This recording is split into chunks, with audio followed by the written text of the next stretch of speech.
Olá meus amigos, estamos começando mais um planejamento de trabalho para esse domingo, dia 26 de janeiro, com vários jogos interessantes nessa grade de trabalho. O Barcelona, por exemplo, depois de dar um espetáculo naquela virada para cima do Benfica na Luz, volta para enfrentar o Valência, agora no Campeonato Espanhol, na briga ali contra o Atlético de Madrid e o Real Madrid. Na Inglaterra, nem o mercado está respeitando mais o Manchester United, cotação do Fulham é de favorito, 2,20, enfrentando o United às 16 horas. O Tottenham recebe o time do Leicester, que também está brigando lá embaixo na tabela. Tottenham é favorito aqui com uma cotação de 1,50. Na Itália, a Inter de Milão visita o Lecce, tentando buscar uma aproximação com o Napoli, né, que já abriu vantagem, principalmente em relação ao Atalanta, e o Milan enfrenta o Parma. Além disso, em Portugal, depois de vacilar contra o Olympiacos na Europa League, o Porto enfrenta agora o Santa Clara, de novo no Dragão. Também tem o Vitória fora de casa contra o Estoril, o Braga com o Boa Vista, e tem Campeonato Paulista, né? Tem São Paulo e Corinthians, tem outros jogos complementares para a gente comentar aqui, tem Alemanha, tem França, enfim. O planejamento hoje está bem interessante.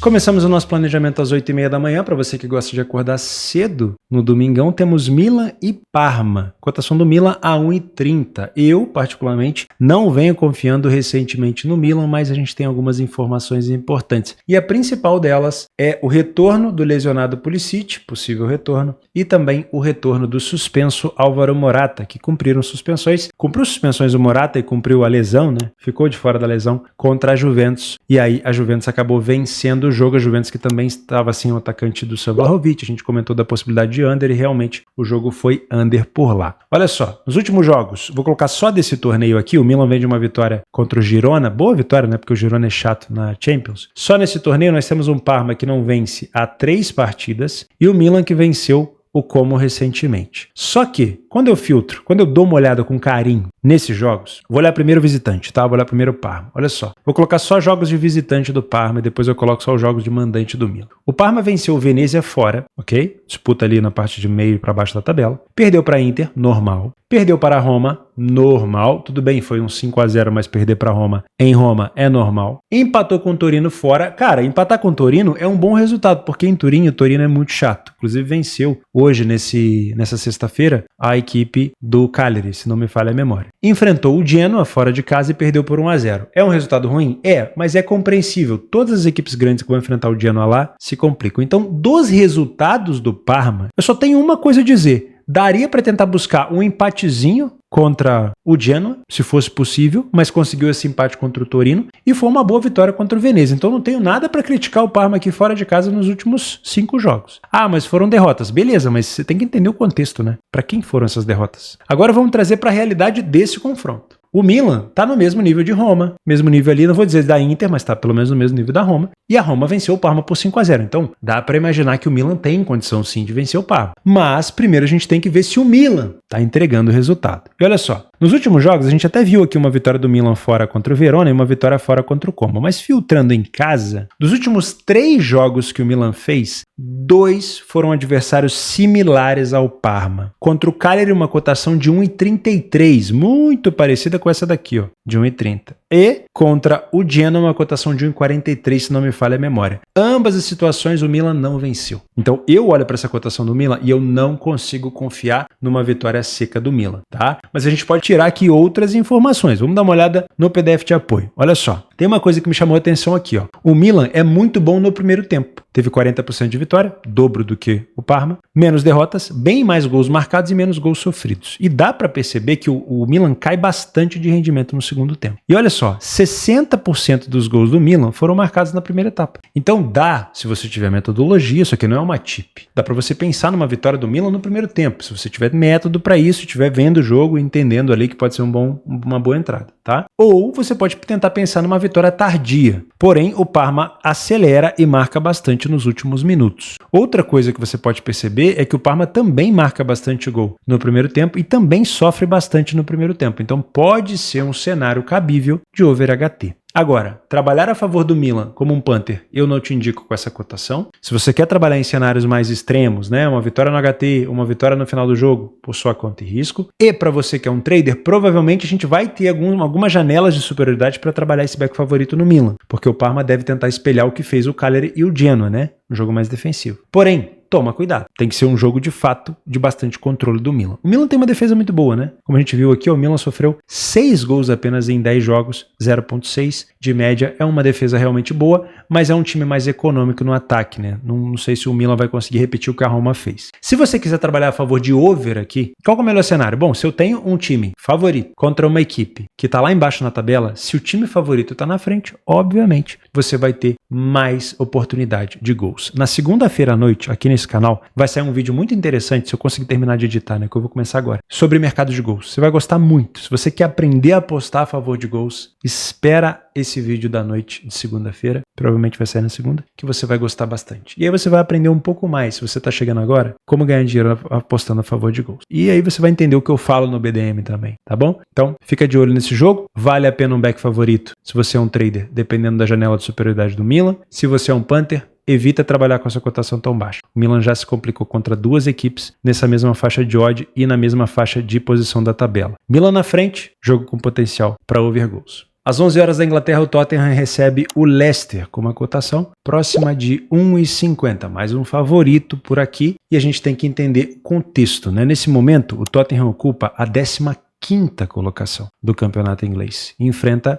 um time de dentro da zona de rebaixamento. Na pontuação, 10 pontos separam as duas equipes e nós temos um time do Tottenham que sofre muitos gols de fato, só que o Leicester chega a ser a terceira equipe que mais sofre gol na Inglaterra. Juntando o fato de que o time do Tottenham hoje é um dos times que mais marca gol, atrás apenas do Liverpool, dá para imaginar já um cenário de jogo over. Mas vamos buscar mais informações. Tá? O Tottenham vem de uma vitória na Liga Europa, na 7ª rodada da Liga Europa, abriu, se não me engano, 2-0 contra o Hoffenheim, depois conseguiu vencer por 3-2. O time do Leicester tinha vencido na 3ª rodada o Queen's Park Rangers, depois perdeu 2 jogos seguidos para Crystal Palace e para o Fulham, ambos por 2-0. Vou colocar só nesse torneio, dá para ver que o Tottenham vem numa fase horrorosa, né? Foram 5 derrotas e 1 empate, somou 1 ponto em 6 partidas. Péssimo. Só que, vamos entender aqui um pouco de contexto. Contra o Liverpool, é normal perder ponto? Sim. Hoje o Liverpool é uma das melhores equipes do mundo, né? Contra o Forest, é normal perder pontos? Olha, com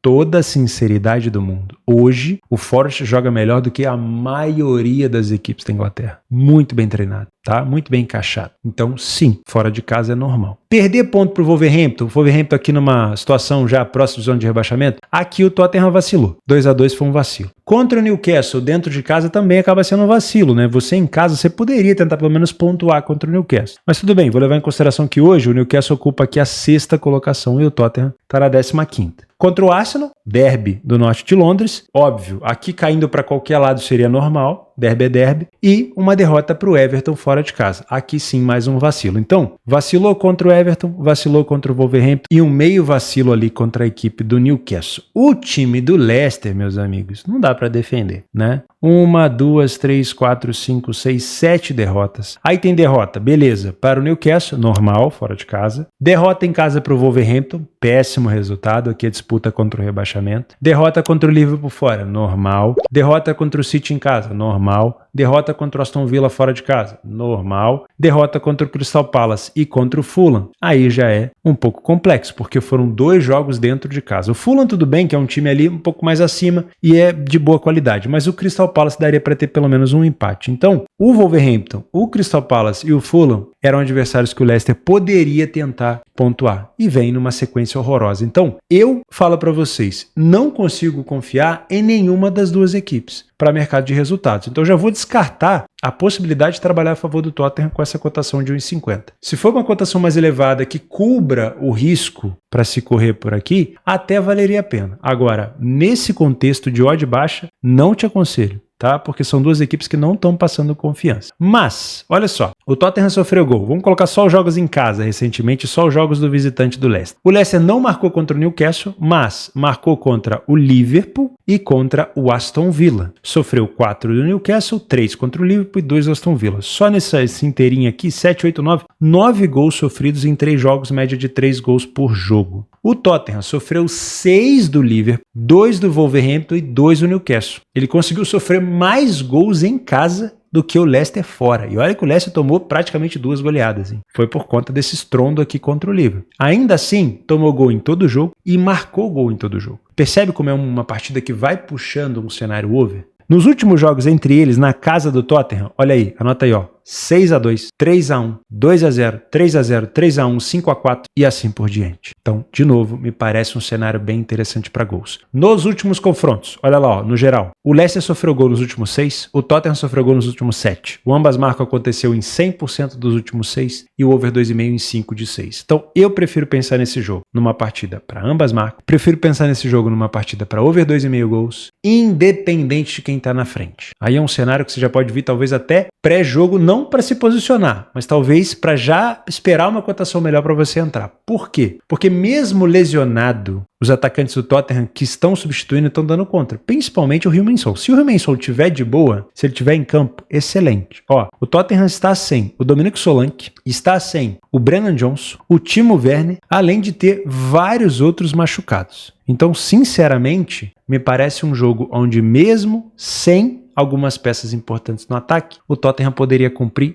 o mercado de gols, principalmente contribuindo em sofrer, tá? Quando a gente puxa o PDF de apoio, olha como o Tottenham é um time frágil defensivamente. Sofreu 1,91 de média, dá 21 gols em 11 jogos. E tem uma média total de gols dentro de casa, marcados e sofridos, de 4,27. Absurdo. O Leicester chega a 3,90. Então, eu não vou confiar no mercado de resultados, prefiro pensar no mercado de gols. O Tottenham até melhora bastante no segundo tempo, tá? Caso você, Panther, queira trabalhar o Tottenham de qualquer maneira, você pode olhar para uma vitória tardia do Tottenham, que ainda assim eu não te aconselho. Bola aérea. Ambos os times sofrem muito nesse fundamento, mas é o Tottenham que marca mais, tá? Inclusive, o Leicester também sofre bastante de fora da área. 90% dos jogos do Leicester fora com over 2,5, 82% dos jogos do Tottenham em casa com over 2,5, tá bom? Gosto muito de pensar nesse cenário de gols por aqui. Saindo da Inglaterra, às 2 horas da tarde, voltamos para a Itália para falar sobre a Inter de Milão, fora de casa contra o Lecce. Cotação da Inter de Milão a 1,33, mais um favorito nesse domingo. Vamos entender primeiro a tabela de classificação. A Inter de Milão em perseguição ao Napoli, um jogo a menos, tem essa possível vantagem, né? Enfrentando aqui uma equipe do Lecce que, meio de tabela, proximidade com a zona de rebaixamento é de 1 ponto, mas com uma vitória ele poderia chegar ali também na equipe do Genoa. Então é um time que está flutuando aqui no meio de tabela. Nos últimos jogos, vamos dar uma conferida aqui nesse torneio, a Inter, fazendo um parênteses, vem de vitória importante contra o Sparta Praga fora de casa. Nesse torneio a Inter de Milão vem de 5 vitórias e apenas 1 empate. Vem muito bem o time da Inter. Venceu a Lazio fora de casa, o Como dentro de casa, o time do Cagliari fora, venceu o Venezia fora, empatou com o Bologna, deu mole aqui, e venceu o Empoli no último jogo. Já o time do Lecce vem de uma derrota fora de casa contra o time do Cagliari, mas venceu o Empoli fora e empatou em casa contra o Genoa. Se a gente filtrar só dentro de casa e a Inter só como visitante, podemos perceber que sim, a Inter confirma esse favoritismo. O time do Lecce venceu apenas o Monza dentro de casa e perdeu para a equipe da Lazio, derrota normal, tá? Vitória normal, derrota normal. Vitória contra o Monza foi até importante por conta da zona de rebaixamento. Empatar com a Juventus é um bom resultado, dá para se elogiar. Empatar com o Genoa, que está acima na tabela, poderia ser um resultado um pouco melhor, mas também não vou crucificar. Empatar com o Empoli também poderia ser um resultado um pouco melhor, né? Mas como eu não tenho uma sequência tão grande de derrotas, eu olho para o Lecce e consigo respeitá-lo. Não vou também olhar como um time que já perdeu o jogo, um time descartável. Só esse fato aqui de um empate contra a Juventus, se bem que a Juventus não pode ver um empate que ela se abraça, né? Mas só esse empate aqui eu já posso fazer algum tipo de elogio. A Inter de Milão, como eu falei, vem de 3 vitórias consecutivas, inclusive vencendo fora de casa as equipes equiparadas, né? Com o Lecce, o Cagliari e o Venezia. Não com tantos gols, né? Até o contra o Cagliari marcou 3 gols, mas pelo menos ali com vitórias. Com o PDF de apoio, a gente consegue perceber que a Inter de Milão sai na frente em quase 80% dos jogos fora de casa. É impressionante como joga bem o time da Inter. Não falhou em marcar em nenhum jogo e quase 70% dos jogos ela não sofre gol. Ataque muito sólido, com quase 3 gols de média. Defesa muito, muito forte, com apenas 0,56 de gols sofridos. O time do Lecce não sai tanto na frente do placar, 40% é até um bom número, mas comparado com a da Inter é baixo. Falha mais em marcar, tem um ataque frágil e tem uma defesa também mais frágil. Não é de tomar goleada em casa, mas tem sofrido mais do que 1,5 gols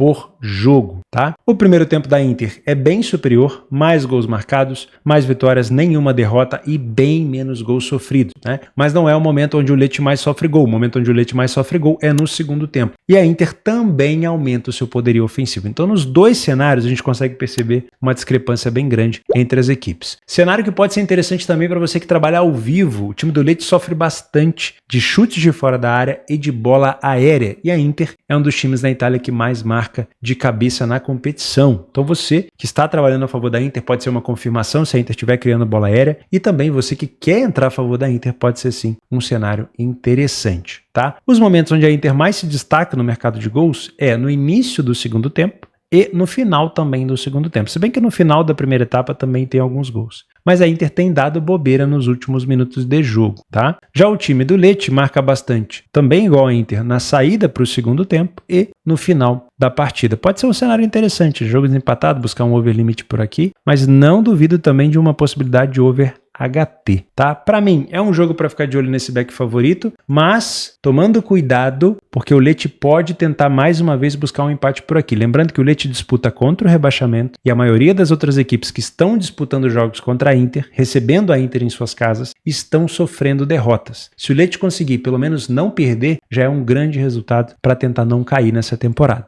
Tá? Então, sendo um time mais defensivo, pode sim ser um jogo para você trabalhar esse back favorito na Inter, porque é um time que sai na frente com frequência e que tem uma defesa muito sólida. Se você não está acostumado a trabalhar a Inter, eu preciso te lembrar que a Inter não é uma equipe que vai empurrar o Lecce para trás e vai ficar simplesmente tocando bola ali na entrada da área. Não é assim que a Inter joga. Então você vai conseguir ver o Lecce um pouco mais de posse, saindo um pouco mais da área, sendo puxada mais para o meio campo, mas isso é tática da Inter de Milão. Confere alguns jogos passados, dá uma olhada nos melhores momentos dos jogos da Inter, faça mais jogos da Inter se você tem intenção de se especializar, que você vai entender o que eu tô falando. Quero trabalhar no mercado de gols. Bom, o Lecce não é uma equipe tão goleadora, mas também não toma tantos gols. E principalmente pelo fato de talvez o Lecce jogar mais compactado, esse pode ser um jogo mais under. O que pode tornar esse jogo over seria um gol cedo da Inter, mas ainda assim tomar um pouco de cuidado. Outra coisa que desfavorece um pouco, né, ou favorece menos essa questão de gols é que o Ante Rebic, atacante do Lecce, não é o principal, mas está suspenso, tomou um cartão vermelho direto, né? Teve pelo menos um gol marcado aqui. É um jogador que já passou por várias equipes, teve no Milan também recentemente. Gosto muito do Rebic, mas ele está suspenso. E do lado da Inter teve uma boa notícia. Mkhitaryan volta provavelmente ao time titular depois de um tempo com lesão, mas ainda temos a lesão do Hakan Çalhanoğlu, um dos principais artilheiros e passadores da equipe, tá? Então se for trabalhar gols por aqui, toma um pouco de cuidado para não puxar tanto a corda, a não ser que a Inter de Milão marque cedo, faça mais um, e aí num cenário de desempate, né, de discrepância de gols, pode ser que o Lecce entre em parafuso. Mas é uma hipótese para você só explorar ao vivo. Voltando para a Inglaterra às 16 horas, temos o Fulham enfrentando o Manchester United, e dá para perceber que o mercado já não confia assim tanto na equipe do Ruben Amorim. Afinal de contas, o United não vem entregando quase nada, né? O Fulham com uma cotação de 2,20, o United a 3,30. Vamos dar uma olhada aqui na tabela de classificação para você entender esse contexto. O Fulham está na 10ª colocação com 33 pontos, o United está na 13ª com 26, uma quantidade de 7 pontos de diferença. O Fulham foi a primeira equipe que o United enfrentou na Premier League, né, desse ano, e venceu por 1-0. Se não me engano, foi até com um gol do Zirkzee. Parecia que ia ser uma temporada diferente, mas não está sendo, não. Principalmente essas dificuldades de adaptação do novo treinador. Já houve algumas trocas de treinadores. Ten Hag com péssimo desempenho. O Nistelrooy até teve ali um bom desempenho, porque é normal quando sai um treinador ruim, né, que está numa fase ruim com a equipe, melhora um pouquinho, mas o Ruben Amorim está tentando ainda ajustar, mas está difícil. Provavelmente uma barca enorme de ausência, né, de dispensas do United vai acontecer, e provavelmente também o United deve trazer alguns nomes nessa janela de janeiro, e tem que correr contra o tempo, porque os outros times estão se reforçando e o United até agora não muita coisa. Vamos dar uma olhada nos últimos jogos? Olha só, o Fulham venceu o Watford na terceira rodada aqui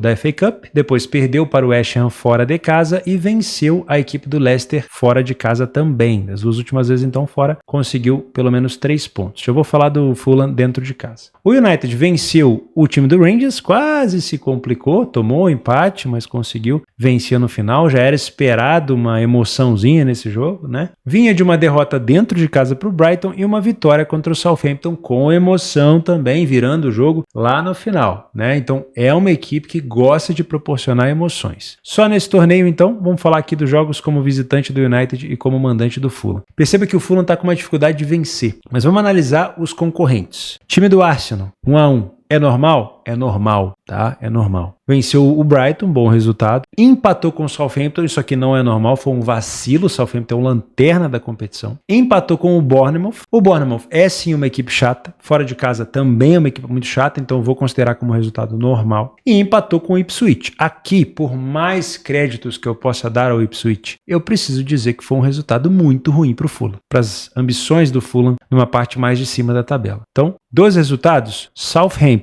e Ipswich foram as decepções. O restante, resultados normais. O time do United visitou o City, venceu de virada. Eu acho que foi o último grande jogo que o United fez. Os finalzinhos de jogo ali ele conseguiu virar. Perdeu para o Wolverhampton e empatou com o Liverpool. Grande resultado. Grande resultado. Porque o Liverpool hoje é uma das melhores equipes do mundo, a melhor equipe da Premier League. Você conseguir tirar ponto do Liverpool não é fácil. Poucas equipes conseguiram tirar ponto da equipe do Liverpool em Anfield. Dá para listar pouquíssimas. Vou listar duas para vocês aqui, eu acho. Dá para listar pouquíssimas, tá? Então, sinceramente, dos 3 resultados últimos fora, somente o Wolverhampton foi um resultado ruim. De resto, foram resultados bons. Só que não dá para negar que a maioria dos jogos do United são com emoção. Virada contra o Southampton, teve virada contra o City, tomou 2 gols contra o Liverpool, que é normal, tomou 3 contra o Brighton. Cara, é um time que consegue proporcionar um jogo mais pirotécnico, né? Um jogo mais de pirotecnia, um jogo mais de foguete para tudo quanto é lado. Eu gosto de brincar desse tipo de termo, né? Porque é um time que é barata voa, né? Barata na parede, daqui a pouco ela começa a voar, o United tá tomando gol, tá marcando gol, o negócio fica doido. Então confiar no United é muito difícil. Agora, é verdade que o Fulham também não encontra a vitória nos últimos 4 jogos dentro de casa. Então, dá para colocar aqui que o Fulham é um favorito que pode se complicar.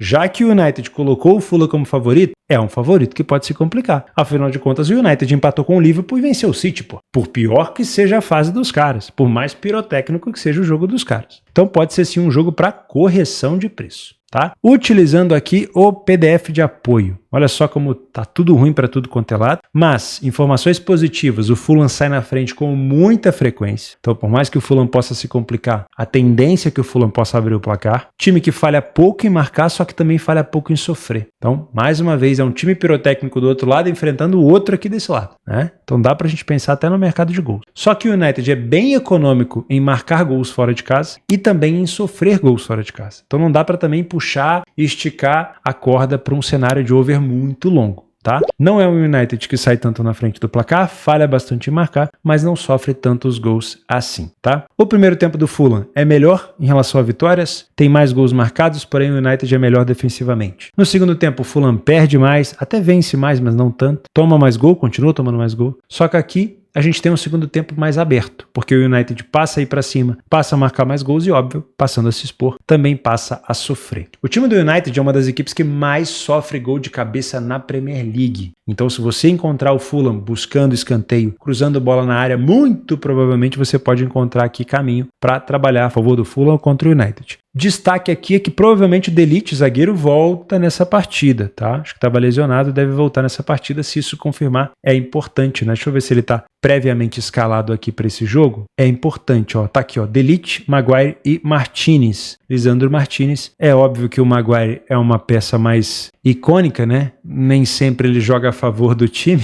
Em algumas temporadas atrás jogava até contra, mas a volta do De Ligt pode ser interessante sim para essa parte de bola aérea da equipe. O time do Fulham puxa esse jogo para um over e o time do United já puxa esse jogo para um under. Então, se for para trabalhar gols aqui, olharia para no máximo um cenário de over 1,5 com uma cotação um pouco mais elevada, tá? A maioria dos gols, tanto do Fulham quanto do United, foram marcados nos últimos 15 minutos de jogo. Então, dá para ficar de olho sim numa possibilidade de trabalhar um over limite. Tá? Jogo desempatado, cenário ali dos 75, 70 para frente, pode ser sim um cenário interessante para se trabalhar. Confia no Fulham? Não. Confia no United? Também não. Para mim é um jogo para você não se arriscar no mercado de resultados se você é um punter, mas por sua conta e risco, né? É só uma informação, só um conselho. Às 17 horas vamos para a Espanha falar sobre o terceiro colocado, o Barcelona, que enfrenta o Valência, depois de um espetáculo espetáculo de jogo, talvez um dos melhores jogos dessa edição da Champions. Não sei se vai conseguir ser superado, hein? Uma virada monstruosa para cima do Benfica. Benfica chegou a estar vencendo por um placar elástico e o Barcelona foi buscar um 5-4 contra o Benfica. Mas na La Liga acabou deixando o Real Madrid escapar. E nesse momento que você está vendo esse vídeo, pode ser que o Real Madrid já tenha até vencido o seu confronto fora de casa contra o Valladolid, né? O Atlético de Madrid também pode ter vencido o seu jogo. Então o Barcelona tem que correr atrás do prejuízo. Nesse momento, o time do Valência é simplesmente o 19º colocado. É uma equipe hoje que briga seriamente contra o rebaixamento e é por isso que essa cotação do Barça é tão baixa. Nos últimos jogos, além dessa vitória espetacular contra o Benfica, o Barcelona empatou contra o Getafe, passou nas oitavas de final contra o Real Betis e venceu 2 jogos fora de casa na Supercopa da Espanha. Porém, quando a gente filtra neste torneio e dentro de casa, foram 3 derrotas consecutivas do Barça. Impressionante, né? Impressionante como o Barcelona vacilou nesses últimos jogos. Porém, quando a gente filtra o Barcelona nesse torneio e dentro de casa, a gente já consegue encontrar problemas, né? O Barcelona perdeu para o Leganés, tinha perdido para o Las Palmas e perdeu agora para o Atlético de Madrid no finalzinho. Jogo no apagar das luzes. O Valência, fora de casa, empatou 2 e perdeu 1, mas pelo menos conseguiu somar 2 pontos aqui contra o Espanhol e contra o Sevilha. Das últimas vezes que eles se enfrentaram, o Barcelona não perdeu nos últimos 9 jogos. O Barcelona sofreu gol nos últimos 3, mas o Valência sofreu nos últimos 9. E o ambas marcam aconteceu em 7 de 9. Então é um jogo que pode ter aqui um pouquinho de emoção também. Dentro da casa do Barcelona, nos últimos confrontos, o Barcelona venceu 1, 2, 3, aí tivemos um empate, 4, mais um empate. A última vitória do Valência na casa do Barça, ou com o Barça como mandante, né? Porque o Barcelona está fora do Camp Nou por obras, foi em 2016. Mas tem sido de fato jogos com ambas marcam, ó, 4-2, aí teve 1-0, depois 3-1, 2-2, 5-2, 2-2, 2-1, 4-2, 2-1. Então é sim uma possibilidade, dependendo do contexto da sua metodologia, da tua taxa de acerto, pode ser interessante. Nesse momento, ambas marcam tá 1,91,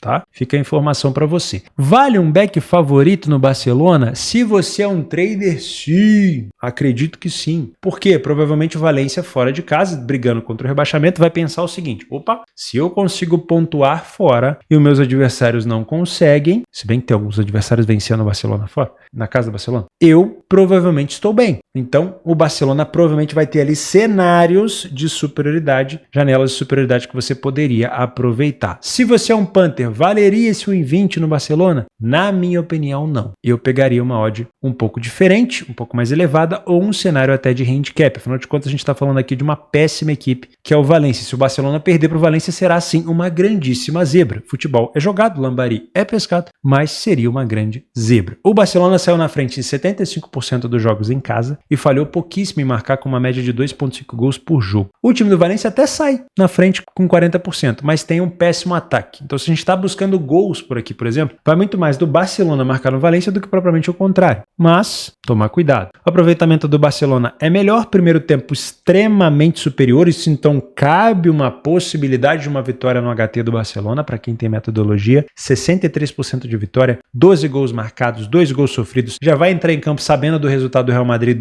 e do Atlético, então pode ser sim o Barcelona com mais ênfase, com mais agressividade no primeiro tempo. O Valência sofreu 8 gols e teve 10% de derrota, apenas com 60% de derrota. No segundo tempo é um Barça com queda de aproveitamento. O número de gols marcados ainda é maior, mas os gols sofridos são parecidos, tá? Temos um Barcelona que marca muito de fora da área, então se ele encontrar um Valência fechadinho, ele deve utilizar esse contexto, mas é um Valência que marca muito de escanteio, viu? O Barcelona não tem sofrido tanto assim de cabeça, mas é um Valência que usa esse fundamento. Pode sim utilizar contra o Barcelona, tá bom? O Barcelona puxa esse jogo para um jogo over, afinal de contas é um Barcelona que não para de atacar, o Rafinha tá numa fase muito boa, Lewandowski também, e nós temos a seguinte informação: 40% dos gols do Barcelona são marcados entre o minuto 16 e o minuto 30. E se somar aqui com os 15% dos 31 aos 45, 55% dos gols do Barça no final do primeiro tempo. E depois 40% dos gols no final do segundo. Então, finais de tempos são bem interessantes. Do lado do Valência, a maioria dos gols marcados também no primeiro tempo. E a maioria dos gols sofridos no segundo tempo. Então, cabe pensar no over HT e também dá para ficar de olho nesse over limite nos minutos finais, tá? Não duvido de um over 2,5 aqui, principalmente se o Barcelona sair na frente do placar. Nas ausências e suspensões, do lado do Barcelona, o Dani Olmo é a principal ausência sentida, quarto maior atacante do Barça, está lesionado, e do lado do Valência, o Christian Mosquera não joga também, o defensor principal, não tem atuação aqui em gols e assistências, mas claro, é um dos jogadores que mais atuaram nessa temporada pelo Valência, pode ser sim uma informação importante, porque é um desfalque na zaga. Vou fazer algumas menções honrosas aqui, porque senão o planejamento vai ficar gigantesco, mas que vale a pena você inserir também na sua grade de trabalho. Frankfurt fora de casa contra o Hoffenheim. Na Itália, Udinese e Roma. O Udinese está sempre complicando a vida dos grandes da Itália. Lazio e Fiorentina, clássico, também um jogo bem interessante para se acompanhar. Braga dentro de casa e Vitória fora de casa contra o Estoril. Porto e Santa Clara. Porto acabou de se complicar contra o Olympiacos. Não pode deixar o time do Sporting escapar. Nesse momento já são 4 pontos de distância. E o Porto vem de 4 derrotas consecutivas, envolvendo todas as competições. Então a pressão para cima do Porto é muito grande. E essa cotação pode ser interessante, uma cotação de quase 1,50. Né? Nesse momento, o Santa Clara está na 5ª colocação, não é à toa que ele está ali. Fora de casa ganhou 4, perdeu 4, é um time que não sofre tantos gols, mas é um Porto que vem muito pressionado. Arábia Saudita, mais um jogo do Al Nassr. Aqui é interessante ficar de olho no Cristiano Ronaldo, o cara não para de cravar, não para de marcar, impressionante. Se eu não me engano, no último jogo marcou mais 2 gols e assim vai indo o Cristiano rumo ao seu 1000º gol. E aqui no cenário brasileiro, nós temos no Carioca, Fluminense fora de casa contra o Madureira. Destaque do Fluminense, Felipe Melo acabou de anunciar a sua aposentadoria do futebol pelo Fluminense, né? Tava jogando pelo Fluminense. Vasco enfrenta a Portuguesa e o Botafogo pega o Bangu, que é o último colocado na tabela de classificação. No Campeonato Paulista, destaque para o clássico Corinthians e São Paulo, que também é o confronto de sábado na final da Copinha. Você que está vendo esse vídeo, você já sabe o resultado, quem foi o campeão, Corinthians ou São Paulo, mas domingo já tem esse clássico aqui entre São Paulo e Corinthians, jogo de início de temporada, para mim um jogo para ficar de olho em correção de preço, fazer algumas anotações no que as equipes estão demonstrando em campo, mas é muito cedo ainda para confiar ou desconfiar de alguma equipe aqui no cenário brasileiro. Vou deixar aqui embaixo no link do Radar Esportivo com várias partidas complementares para você utilizar na tua grade de trabalho. Vou pedir teu like no vídeo agora se você esqueceu e também vou deixar o link da minha parceira Betfair aqui embaixo. Sigo mandando para eles todos os feedbacks que vocês estão mandando aqui nos comentários para que eles possam arrumar na maior rapidez possível, tá? Tenho feito reuniões direto com eles, mostrando os problemas, cobrando agilidade e é o que eu posso fazer por aqui. Eu tenho certeza que a Betfair vai se adequar o mais rápido possível a tudo isso que vem acontecendo depois dessa regulamentação. Tem muita casa também com problema, mas olhando aqui para minha parceira Betfair, eu sigo mandando todas as reclamações que vocês estão deixando aqui. Não vou deixar de reclamar com eles, mesmo, principalmente sendo parceiro deles, né? Fica tranquilo que seu problema, se Deus quiser, será resolvido o mais rápido possível. E eu vejo você no próximo planejamento. Um grande abraço, um excelente dia de trabalho e até a próxima.